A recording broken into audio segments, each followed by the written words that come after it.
Hyperthyroidism এই রোগটি শনাক্ত হবার পর ওষুধ শুরু করা হলো, সেটি আসলে সারা জীবন খেয়ে যেতে হবে কিনা? এটা বলছে যে 12 মাস মিনিমাম চিকিৎসাটা করতে হয়। ওষুধগুলোকে ডোজটাকে আপনার ফিজিশিয়ান অ্যাডজাস্ট করবে, এটা নিজের চিকিৎসা করার কিছু নাই। 18 মাসও লাগে। কিছু কিছু ক্ষেত্রে দেখা যায় না 18 মাসের পরে তার কিছু সিমটম পারসিস্ট করে, কিছু সমস্যা পারসিস্ট করে, সেক্ষেত্রে লো ডোজ, আমরা বলি অল্প ডোজে ওষুধগুলোকে চালিয়ে যাওয়ার দরকার হয়।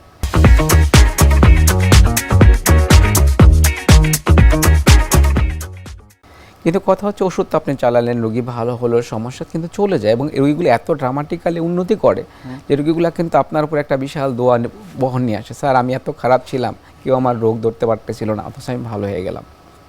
কিন্তু আরেকটা ব্যাপার কিন্তু এখানে ইম্পর্ট্যান্ট, যদি ওষুধ সহ্য করতে না পারেন, ওষুধের জটিলতা হয়, তাহলে আপনি কী করবেন? ট্রিটমেন্টের আর একটা অপশন কিন্তু তখন থেকে যায়। রোগীদের বোঝায় যদি ওষুধ কোনো ওষুধই আপনার সহ্য হলো না, তাহলে আমরা কি করব? এরগুলোর দুইটা অপশন থাকে। আমি বলছিলাম যে হাইপারথাইরয়েডিজম একটা কারণ হতে পারে অনেকগুলা গোটা, সেক্ষেত্রে আমরা থাইরয়েড গ্ল্যান্ডকে সার্জারি করে ফেলে দিতে পারি, আচ্ছা, একটা অপশন। আরেকটা অপশন কি?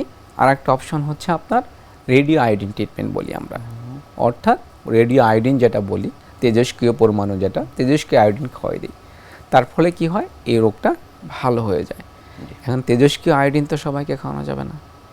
একটা মেয়ে বাচ্চা নিতে চায়, একটা মেয়ে কি হচ্ছে, তার মেয়ে বাচ্চা আছে, ব্রেস্ট ফিড করতেছে, সেগুলোর ক্ষেত্রে আমাদের কিছু নিয়ম মেনে চলতে হয়, তাদের ক্ষেত্রে কিছু নিয়ম মেনে দেখে তারপর আমাদের ক্ষেত্রে এই ব্যবস্থাগুলো গ্রহণ করতে হয়।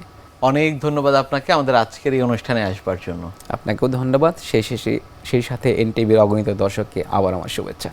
প্রিয় দর্শক, এতক্ষণ দেখছিলেন স্বাস্থ্য প্রতিদিন। কথা হচ্ছিল খুব গুরুত্বপূর্ণ একটি বিষয়, হাইপারথাইরয়েডিজম নিয়ে। আশা করি আমাদের এই গুরুত্বপূর্ণ তথ্যগুলো আপনাদের অনেক বেশি উপকারে আসবে। অনুষ্ঠানের পর্যায়ে দেখে নেব কি থাকছে আগামী পর্বে স্বাস্থ্য প্রতিদিন অনুষ্ঠানে। ডায়াবেটিসের চিকিৎসা পদ্ধতির মধ্যে মুখে খাওয়ার কিছু ওষুধ আছে, কিছু ইনজেক্টেবল ফর্মুলেশনস আছে।